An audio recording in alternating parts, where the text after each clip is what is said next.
It wasn't always the easiest job to get Sure. foreign countries to take in people who were labeled as terrorists.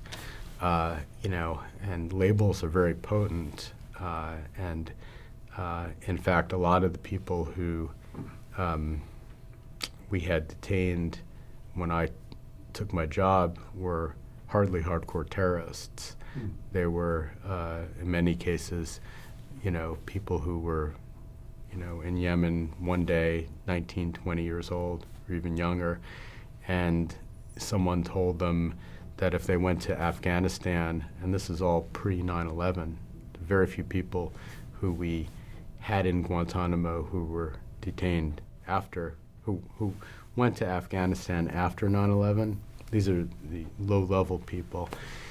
They generally ended up there either because of religious conviction or because of economic conviction. They have no economic prospects in Yemen, so they were told that if they went to Afghanistan, the Taliban would pay them, a couple $100, and you can get a wife too. So, for a lot of people, the attraction to end up in Afghanistan was economic, lack of prospects. In some cases, it was to make common cause with the Taliban.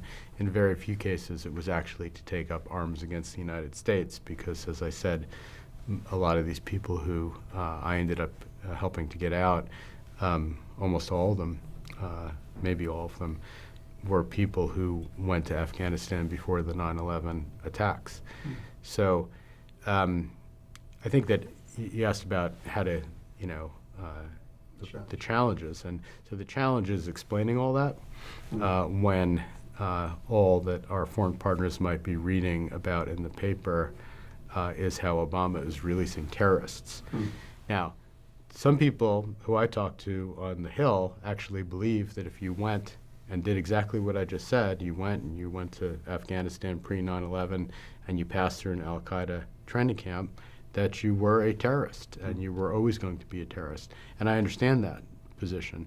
But then the question is, okay, if this person really never did much of anything except pass through training camp when he was 18, does that mean he needs to be held in U.S. custody for decades without charging him with any crime?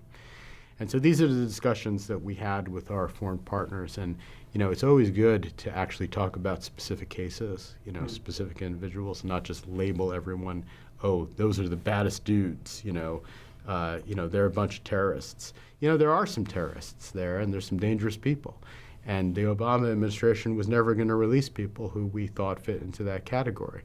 Then there are a lot of people who fit into the category that I'm talking about, and it's in those people where you really have to, engage. And I tried to do this consistently with members of Congress. I tried to do it with our foreign partners and say, okay, I know what you're reading, I know what you're being told, but let's talk about a particular individual.